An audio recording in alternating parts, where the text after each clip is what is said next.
కృపాంజలి కార్యక్రమానికి ప్రేమతో మిమ్మల్ని ఆహ్వానిస్తున్నాం. ఈ కార్యక్రమాన్ని అభిమానించే ప్రతి ఒక్కరికి ప్రభునామంలో నా హృదయపూర్వకమైన ధన్యవాదాలు తెలియజేస్తున్నాను. మీ అందరి ప్రార్థనలను బట్టి మేము క్షేమంగా ఉన్నాం. ప్రభువే మంచిగా ఈ కార్యక్రమం కొనసాగించడానికి కారకులు. దానికి ఆయనకు నిండు కృతజ్ఞతాస్తుతులు చెల్లిస్తున్నాను. ఇకపోతే ఓ చిన్న సలహా అనుకోండి, అభ్యర్థన అనుకోండి. మాకు క్యాలెండర్స్ కావాలని, పుస్తకాలు కావాలని మీరు నాకు ఫోన్ చేస్తున్నారు. నాకు ఫోన్ చేసినప్పుడు నా ఫోను ఎక్కువసార్లు స్విచ్ ఆఫ్లో ఉంటుంది. వ్రాయటం వల్లనో, రాస్తూ ఉండటం వల్లనో, వాక్యం సిద్ధపడడం వల్లనో, వాక్యం చెప్పటం వల్లనో, ప్రార్థన చేసుకోవటం వల్లనో, మీటింగ్స్కి వెళ్ళటం వల్లనో ఎక్కువ సమయం నా ఫోను మరి స్విచ్ ఆఫ్లో ఉంటుంది. అందువల్ల మీరు నన్ను సంప్రదించడం కష్టం అవుతుంది. అయినా సంప్రదిస్తున్నారు అంటే ఎన్నిసార్లు మీరు ట్రై చేసి పట్టుకున్నారో తెలీదు. ఇక్కడే నేను ఒక మాట, మీరు 2 నెంబర్లు స్క్రోల్ అవుతుంటాయి. అందులో చివర 299 నాది, 099 ఆనంద్ గారిది. మీరు అది మిస్ కాకండి. 2 చివర 99 ఉన్నాయని ఒకటే అనుకోకండి. 099 ఆనంద్ గారిది, 299 నాది. గుర్తుపెట్టుకోండి. 099కి మీరు ఫోన్ చేయండి. చివర 099 ఉంటుంది. ఆ నెంబర్కి మీరు ఫోన్ చేస్తే వారు రెస్పాండ్ అవుతారు. అంతేకాదు, ఈ సంవత్సరం నేను ఎప్పుడు ఈ కార్యక్రమానికి మీరు స్పాన్సర్ చేయండి అని ఎప్పుడు అడగలేదు. అది నా పద్ధతి కాదు, నా అభిమతం అంతకంటే కాదు. కానీ నేను చెప్తున్న ఒక మాట చాలామందిని ఆచరిస్తున్నారు. నేటి దినాల్లో బైబిల్ మన చేతుల్లో ఉంది అని అంటే దేవుడు ఇండియాలో బైబిల్ సొసైటీని స్టార్ట్ చేయడం కారణం. ఆ బైబిల్ సొసైటీ లేకపోయి ఉంటే బైబిల్ ఇంత చక్కగా మన చేతుల్లోకి వచ్చేది కాదు. అందువల్ల దయచేసి మీరు సంవత్సరం చివరికి వచ్చారు, బైబిల్ సొసైటీకి ఏదైనా పంపండి. స్థానికంగా బైబిల్ సొసైటీకి చెందినటువంటి సభ్యులు ఉంటారు, కమిటీ ఉంటుంది. మీరు కొంచెం ఎంక్వైరీ చేయండి, వారికి మీ కాంట్రిబ్యూషన్ ఇవ్వండి. బైబిల్ సొసైటీని మనం బ్రతికించుకోవాలి. బైబిల్ మన చేతుల్లో, మన పిల్లల చేతుల్లో, మన పిల్లల పిల్లల చేతుల్లో ఉండడానికి ఆ సంస్థ అవసరం. మర్చిపోకండి. ఈ సంవత్సరం స్క్రిప్చర్ యూనియన్ వారికి అనుదిన ఆహారం అనే పుస్తకాల్లో ఒక 60 డివోషన్స్ రాయడానికి ప్రభు నాకు కృపనిచ్చారు. అవి కూడా స్క్రిప్చర్ యూనియన్ వాళ్ళ దగ్గర నుంచి మీరు పొందొచ్చు. ఖచ్చితంగా మీకు అవి ఆశీర్వాదకరంగా ఉంటాయి. చాలామంది రాసినటువంటి డివోషన్స్ అవి మంచిది. వాటిని మీరు పాల్పంపులు పొందండి. ఇకపోతే మనం దేవుని సేవలో అమ్మా నాన్న అనే, దేవుని పనిలో అమ్మా నాన్న అని మనం ఈ అంశం పెట్టుకుని వరుసగా ధ్యానం చేస్తూ వస్తున్నాం. పిల్లలు దేవుని చేత మనకి ఇవ్వబడ్డారు. వాళ్ళని మన కోసమే పెంచడం అనేది సర్వత్రా జరుగుతున్న సంగతి. దేవుడు మనకిచ్చినప్పుడు అందులో మనల్ని గురించిన భవిష్యత్తు బాధ్యత పిల్లల మనసుల్లో కలుగు చేయవలసిన వాడు దేవుడు. కానీ ఆ దేవుని కొరకు పిల్లల్ని పెంచకపోవడం వల్ల వారి మనసుల్లో అమ్మనాన్నల గురించిన బాధ్యత ఇసుమంత కూడా లేకుండా పోతుందనిపిస్తుంది నాకు. మన చేతులకు పిల్లల్నిచ్చిన ఆయన కొరకు మనం పెంచితే వారి అంతరంగాలలో తల్లిదండ్రుల గురించిన బాధ్యతను దేవుడే ఉంచుతాడు. వారు అమ్మానాన్నల్ని బాధ పెట్టేవారుగా ఉండరనిపిస్తుంది. ఇది మనసులో పెట్టుకుని కొంచెం ఇప్పటి వరకు మనం పిల్లల పెంపకం దగ్గర ఎంతో కొంత లోపం ఉంటే ప్రభు దగ్గర క్షమాపణ కోరుకుని, ఇక మీదట నా పిల్లలకు నీ ఉపదేశాన్ని చేస్తాను, వారిని నీ కొరకు పెంచడం కోసం నా వంతు ప్రయత్నం చేస్తానని మనం ఒక నిర్ణయం తీసుకోవడం మంచిది. వాక్యంలోనికి వెళ్ళకముందు చిన్న ప్రార్థన చేసుకుందాం. అత్యంత దయగలిగిన మా తండ్రి, దయాళుడవైన మా దేవ, కృప చూపించటంలో విసుగని మా తండ్రి, ప్రతి అక్షరంలో మీరు మాకుంచిన సందేశం కొరకై స్తోత్రం చెల్లిస్తున్నాను. ప్రతి వ్యక్తి, ప్రతి కుటుంబ జీవితంలో నుంచి మీరు మాకు నేర్పడానికి ఇష్టపడుతున్న పాఠాల కొరకై తల వంచి మా తండ్రి నమ్మదగిన వాడని ఒప్పుకుంటూ కృతజ్ఞత చెల్లిస్తున్నాను. ఈ సమయంలో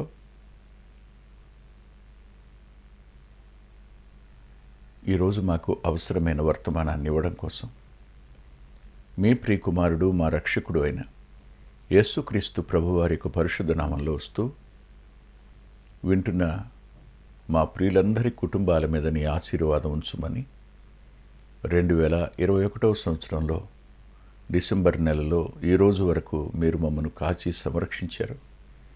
రాబోయే సంవత్సరం ఆశీర్వాదకరమైన సంవత్సరంగా చేయనైనా ఈ పాండమిక్ సిచ్యుయేషన్కి దయచేసి ఫుల్ స్టాప్ పెట్టుమి అని విజ్ఞాపన చేస్తున్నాను. రాబోయే తరాలు స్వేచ్ఛగా రోడ్డు మీద తిరిగే అవకాశమే లేని దుస్థితి ఏర్పడింది. ప్రభువా, మా తప్పిదాలను క్షమించండి. దయచేసి మానవ జాతి మనుగడ విషయంలో కృపనివ్వండి. నీ సువార్త అందరికీ అందడం కోసం మీ కార్యం చేయండి. కృప కలిగిన మీ చేతులకు నేటి కార్యక్రమాన్ని అప్పగించుకుంటూ చెప్పడానికి నీ దాసుని మీ ఆత్మచేత నింపండని యేసుక్రీస్తు ప్రభు వారి పేరిట ప్రార్థిస్తున్నాం తండ్రి, ఆమేన్. అబ్రహాము, శారాల యొక్క జీవితాన్ని గత వారాల్లో అధ్యయనం చేశాం. కొంతమేర ఇస్సాకు, యాకోబుల గురించి కూడా చూశాం. ఈ రోజున ఇస్సాకు యొక్క కుటుంబం దగ్గరికి వద్దాం. ఇస్సాకు, రెబ్కాలు భార్యాభర్తలు. వివాహం దగ్గర వారిది ఒక అత్యున్నతమైన ప్రమాణాలు కలిగిన వివాహంగా కనపడుతుంది. ఆ వివాహం నేటికి ఒక అద్భుతం. ఎవరినెవరు చూసుకోకపోయినా దేవుని చిత్తానికి లోబడి ఆ వివాహం జరిగింది. వివాహం దగ్గర ఇస్సాకు సమున్నతంగా ఉన్నాడు, రెబ్కా కూడా సమున్నతంగా కనిపించింది. ఇంట అడుగుపెట్టిన తరువాత దుఃఖ నివారణ జరిగినట్టుగా లేఖనం చెబుతుంది. ఆమెను అతడు ప్రేమించినట్టుగా లేఖనం చెబుతుంది. అతడు ప్రేమించాడు, ఆమె అతడి దుఃఖ నివారణ చేసింది. ఈ వివాహం దగ్గర నుంచి బిడ్డల జననం దగ్గరికి వచ్చేటప్పటికి ఆమె బాధ ఇస్సాకు చూడలేకపోయాడు. ఆమె కోసం అతడు ప్రార్థించాడు. ఇస్సాకు ప్రార్థనాపరుడు. వివాహ సమయంలో ప్రార్థించాడు, పిల్లల జననం దగ్గర ప్రార్థన చేశాడు. అయితే పిల్లలు పుట్టారు. ఒకరు కాదు, ఇద్దరు పుట్టారు. అది డబుల్ బ్లెస్సింగ్ అయింది. అబ్రహాముకు కవల పిల్లలు లేరు, ఇస్సాకు కవల పిల్లలు పుట్టారు. ఆశీర్వాదకరమైన శుభసూచకంగా దాన్ని అనుకుంటారు. దేవుడు అప్పుడు రెబ్కాతో మాట్లాడాడు. కడుపులో ఉండగానే మాట్లాడాడు. మాట్లాడినప్పుడు నీ గర్భంలో 2 జనపదాలు ఉన్నాయి, పెద్దవాడు చిన్నవాడికి దాసుడవుతాడు అన్నాడు. ఈ మాట రెబ్కా మనసులో ఉంచుకుంది. ఇద్దరూ జన్మించారు. జన్మించిన తరువాత వారు పెద్దవారు అవుతున్నారు. పెద్దవారు అవుతూ ఉండగా భార్యాభర్తల నడుమ ఎలాంటి భావాభిప్రాయ భేదాలు వచ్చాయి. అవి బయటికి కనపడలా, లోపలే. ఈ మధ్యకాలంలో ఓ తమ్ముడు నన్ను ఇలా అడిగాడు, పిల్లలు అమ్మా నాన్నల మాట వినకపోవడానికి గల కారణం ఏమిటన్నయ్య అన్నాడు. ఎన్నో కారణాలు చెప్పుకోవచ్చు తమ్ముడు. ప్రాథమికంగా దేవుణ్ణి ఎరిగిన తల్లిదండ్రులు వారి మధ్యలో ప్రేమ, ఐక్యత, ఏక మనసు అనేవి ఎప్పుడు కొరవడతాయో పిల్లలు వారి మాట వినడం మానేస్తారు అని చెప్పాను. భార్యాభర్తలు ఒక మాట మీదే ఉంటారు అన్నప్పుడు ఖచ్చితంగా పిల్లల్లో ఒక భయం వస్తుంది. మా అమ్మ మాట మా నాన్న కాదనడు, మా నాన్న మాట మా అమ్మ కాదనదు, వాళ్ళిద్దరూ ఒకటే, వాళ్ళిద్దరూ వేరు కాదు, వారిద్దరూ ఒకరి మీద ఒకరు చాడీలు చెప్పుకోరు, ఒకరిని ఒకరు వారు కించపరుచుకోరు, వారు ఒకటే అనే భావం పిల్లల్లో ఉంటే పిల్లలు విధేయతకు, చెప్పింది నేర్చుకోవడానికి సుముఖతను వ్యక్తం చేస్తారు. చాలా కుటుంబాలలో అమ్మా నాన్నల అభిప్రాయాల దగ్గర భేదాలు ఉన్నాయి అనే విషయం పిల్లలు గమనించగానే వారు తమకు నచ్చిన వైపుకు స్వింగ్ అవుతుంటారు. తాము కోరుకున్న వైపుకు వారు వంగి ఆ వైపుకు ఆకర్షితులవుతారు. జరిగేది అదే. వివాహం దగ్గర అద్భుతంగా ఉన్నారు, పిల్లల జననం దగ్గర బాగున్నారు, పిల్లలు పెరిగారు. పెరిగిన తరువాత వీరిద్దరిలో మానసికమైన వ్యత్యాసాలు వచ్చాయి. ఇస్సాకు రిబ్కాలలో ఏమిటి అంటే, మీరు చూడండి 25వ అధ్యాయం ఆదికాండం 28వ వచనంలో, ఇస్సాకు ఏశావు తెచ్చిన వేట మాంసమును తినుచుండెను గనుక అతన్ని ప్రేమించెను. రిబ్కా యాకోబును ప్రేమించెను. ఎందుకు? పైన రాశాడు. ఏం రాశాడంటే 27వ వచనంలో, యాకోబు సాధువై గుడారములలో నివసించుచూ ఉండెను. యాకోబు సాధువై గుడారములలో నివసించుచూ ఉండెను. ఈ పదం ఇద్దరి మధ్యలో ఉన్న వ్యత్యాసాలు, పెద్ద కొడుక్కి చిన్న కొడుక్కి మధ్యలో ఉన్న వ్యత్యాసం చూస్తే, అతడు ఏశావు క్రూరమైన మనస్తత్వం కలిగినవాడు. అతడు వేటాడుట యందు నేర్పరి అని రాశాడు 27లో. ఏశావు వేటాడుట యందు నేర్పరి అంటే చాకచక్యంగా మృగాలను చంపగలడనమాట. చాలా చురుకుగా, టాక్ట్ఫుల్గా వాటిని చంపుతాడు. ఏముంది? చురుకుదనం ఉంది. ఏదైనా ఒక జంతువుకి ఏదైనా నష్టం కలిగితేనో, మనిషికి నష్టం కలిగితేనో బాధపడే తత్వం కొంతమందిలో ఉంటుంది, సంతోషించే తత్వం మరొకళ్ళలో ఉంటుంది. ఇది మానసికమైనటువంటి తేడాలు. ఏశావు మనస్సు అది. కానీ యాకోబు అలా కాదు. సాధువు అనే పదం సాధుత్వానికిని వేటాడే తత్వానికి ఉన్న వ్యత్యాసం. సహజంగా తండ్రులు ఎవరిని ఇష్టపడతారు? బయట 10 మందితో మాట్లాడగలిగిన కొడుకుని, మేనేజ్ చేయగలిగిన కొడుకుని, 10 పనులు బయట చేసుకురాగలిగిన కొడుకుని ఎక్కువ ప్రేమిస్తారు. జరిగేది అది. తల్లులు ఎవరు ప్రేమిస్తారు? ఇంటిని పట్టించుకునేవాడిని, ఇంట ఉండేవాడిని, కుటుంబ క్షేమాన్ని కాంక్షించేవాడిని తల్లి ప్రేమిస్తుంది. ఇంట్లో ఉంటుంది కాబట్టి. ఇదే వ్యత్యాసం. అతడేమో అరణ్య నివాసి అట. అంటే ఇంట్లో ఎక్కువ ఉండడు, ఇంట్లో బయట ఉంటాడు, ఎక్కువ అరణ్యంలో ఉంటాడు. మాంసం తెస్తాడంతే నాన్న కోసం. వండితే ఇవాళ ఏ మాంసం అనుకుంటాడో ఏమో మరి. ఇస్సాకు గారు తినేవాడు. అతడు తెచ్చిన వేట మాంసం తినడం వల్ల అతన్ని ప్రేమించాడని రాశాడు. నాన్న నాలుకకు ఇష్టమైన మాంసాహారాన్ని తెచ్చేవాడు ఏశావు. అమ్మకు ఇష్టమైన మానసిక స్వాంతనను కలుగు చేసేవాడు యాకోబు. ఈ రెండు వ్యత్యాసాలు వీరిద్దరూ పిల్లల్ని తమ మనసులో పంచుకున్నారు. అంటే పిల్లలను ఒకరిని మరొకరిని పంచుకోవడం దగ్గర వారి మనసుల్లో ఓ రకమైన వివక్షత ఉంది, పక్షపాతం ఉంది.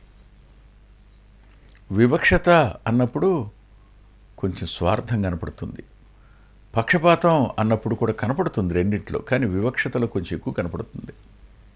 ఊహించండి, అంటే పక్షపాతం వచ్చింది, ఇద్దరు పిల్లలే అయినా వచ్చింది అంటే కొంచెం అమ్మ యాకోబు వైపునకు ఎక్కువ మొగ్గింది, నాన్న ఏశావు వైపునకు ఎక్కువ మొగ్గాడు. మొగ్గడానికి ఇద్దరి వద్ద రెండు ప్రత్యేకమైనటువంటి కారణాలు ఉంటే ఉండొచ్చు. మొదటి కారణం, రెబ్కా వైపు చూస్తే రేపు ఇతడు వాళ్ళ అన్న మీద పరిపాలన చేసేవాడు.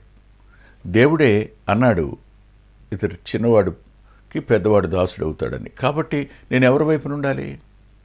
దేవుడు ఎవరిని ఆశీర్వదిస్తున్నాడో అతని వైపు ఉండాలి అనేది అమ్మ ఆలోచన అయి ఉండాలి.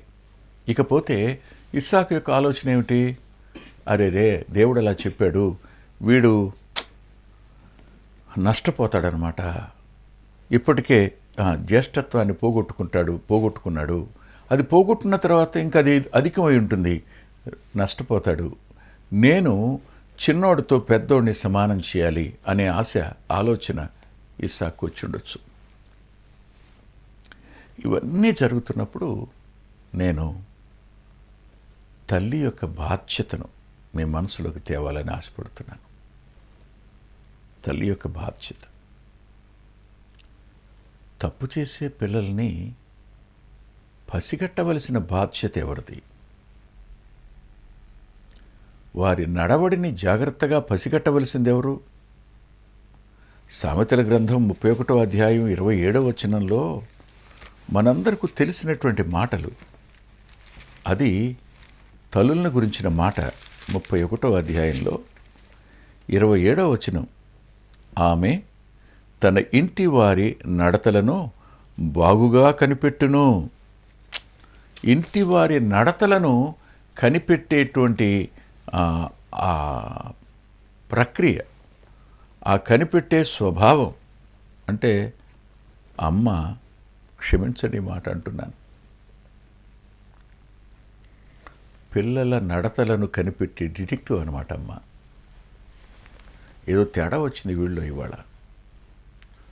సునిశ్చితంగా పిల్లల యొక్క ప్రవర్తనను, నడకను గుర్తించగలిగిన ఆ దృష్టి తల్లికి ఉండాలి. నేను ఏశావును ఆలోచిస్తున్నప్పుడు, అరణ్యంలో ఉంటున్నాడు. అరణ్యంలో వేటాడేవాడికి ఎలాంటి దుస్తులు ఉండాలి?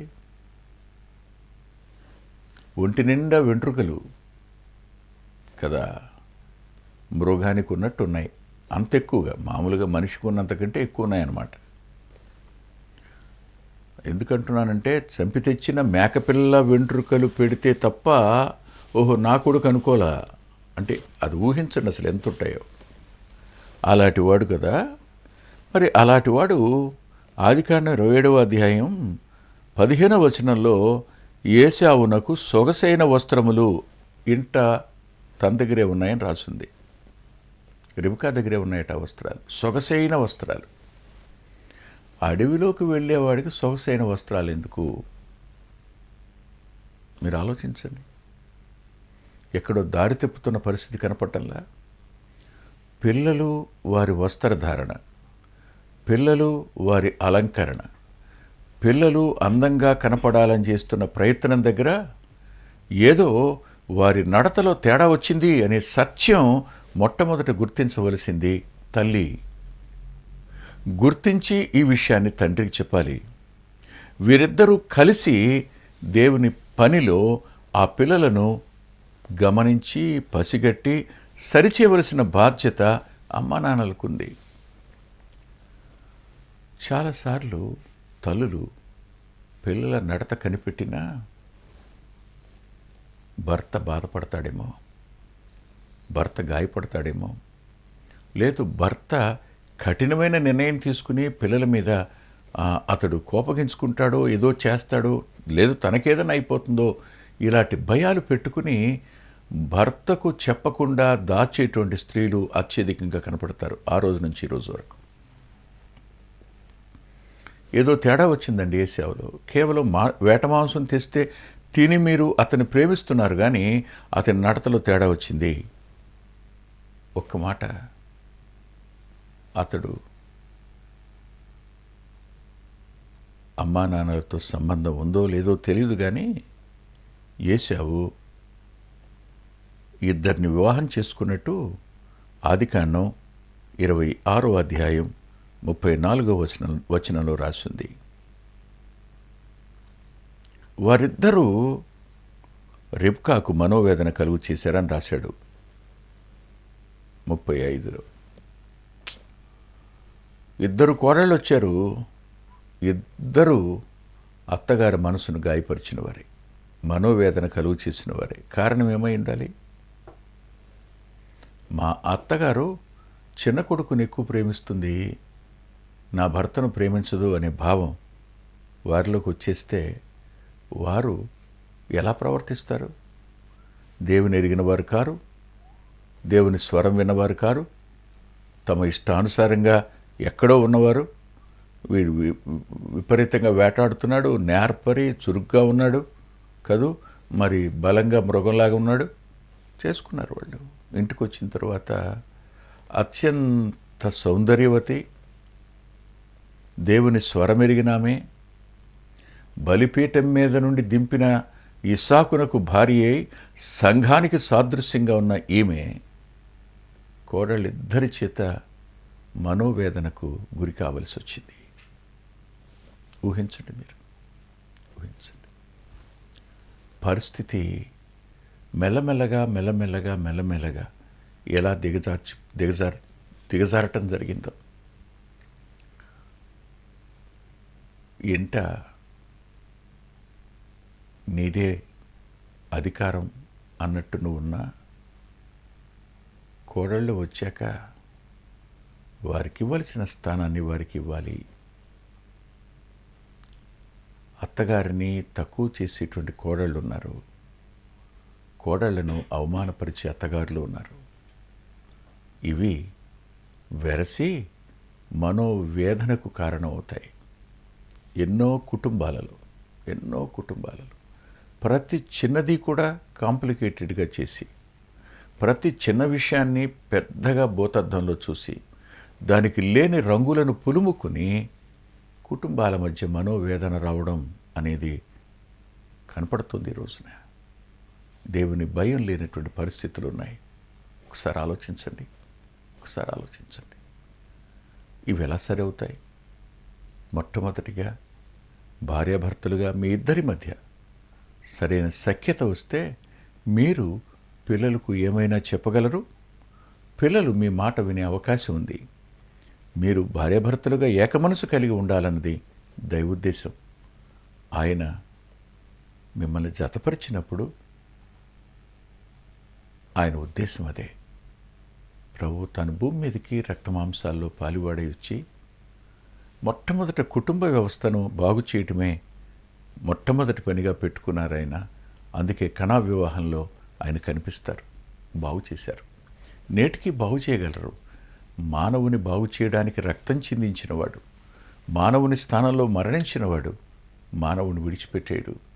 కుటుంబాలు నష్టపోతూ ఉంటే చూస్తూ ఊరుకునేవాడు కాడు. ఆయన మన కుటుంబ సమస్యలను ప్రభు పాదాల దగ్గరికి తీసుకుని వెళ్ళి క్షమాపణ కోరుకుని సరిచేయమని అడుగుదాం.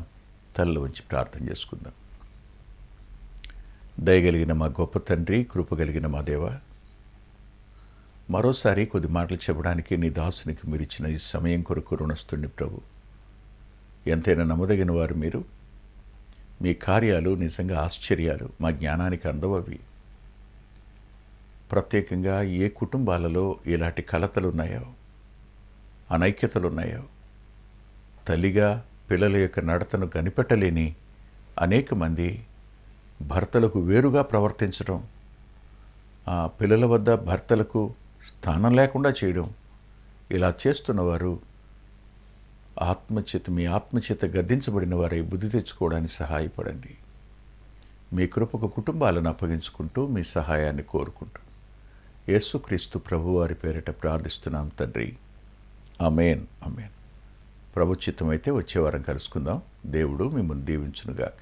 2022 క్యాలెండర్ సిద్ధంగా ఉన్నాయి.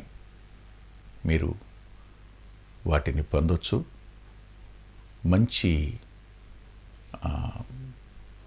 విలువైన విధంగా ఆ క్యాలెండర్ సిద్ధం చేయడం జరిగింది. అంత్యోక్ ఫ్యామిలీ నుంచి వస్తున్నటువంటి క్యాలెండరు. ఆ క్యాలెండర్ని ఖచ్చితంగా మీరు పొందడానికి ఇవ్వబడినటువంటి ఆ నెంబర్కు మీరు ఫోన్ చేయండి. అద్భుతమైన పుస్తకాలు అందుబాటులో ఉన్నాయి. అందులో అంత్యోక్ మినిస్ట్రీస్ నుంచి ప్రచురితమైన మీ ఆత్మీయ క్షేమానికి మేలు కలుగు చేసే పుస్తకాలు, మీ ఆత్మలను దేవుని కొరకై ఉజ్జీవింపచేసే పుస్తకాలు, ప్రభువులాగా జీవించడానికి ప్రేరేపించే పుస్తకాలను దైవాత్మ సహాయంతో రాయటం జరిగింది. పిల్లల కొరకై చిత్రీకరించబడిన 5 DVDలు అందుబాటులో ఉన్నాయి. ప్రతి DVD పిల్లలను దేవుని కొరకు ఎంతగానో విశ్వాసాన్ని పెంపొందింపజేసేవిగాను, ఆసక్తిని కలిగించేవిగాను, ఆత్మలో ప్రభువుని హత్తుకునేట్టు చేసేవిగాను ఉన్నాయి. ఈ మధ్యన వెలువడినటువంటి ఆ DVD సాధనం, అది మీ పిల్లలకు ఎంతైనా మేలు చేస్తుంది. ఆ పాటలను మీరు చూస్తున్నారు. వాటన్నిటినీ మీరు పొంది ఆత్మీయంగా మేలు పొందాలని ఒక దైవ సేవకునిగా మీకు మనవి చేస్తున్నాను. 6వ పిల్లల DVD సమయం అందుబాటులో ఉంది. 5 చూసిన వారు 6వది కూడా మీ పిల్లలకు చూపించి మీరు చూచి అంతరంగంలో దేవుని స్తుతిస్తారని నమ్ముతున్నాను. తప్పకుండా ఈ DVDలు తీసుకోండి. మా చిరునామా కృపాంజలి, బ్రదర్ పిల్లా వెంకటరత్నం, రామచంద్రపురం రోడ్, గుడివాడ, కృష్ణా జిల్లా, ఆంధ్రప్రదేశ్.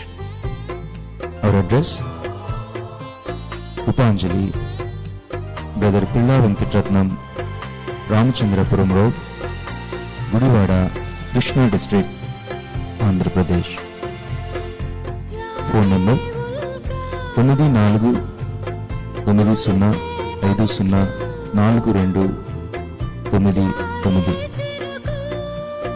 9490504299.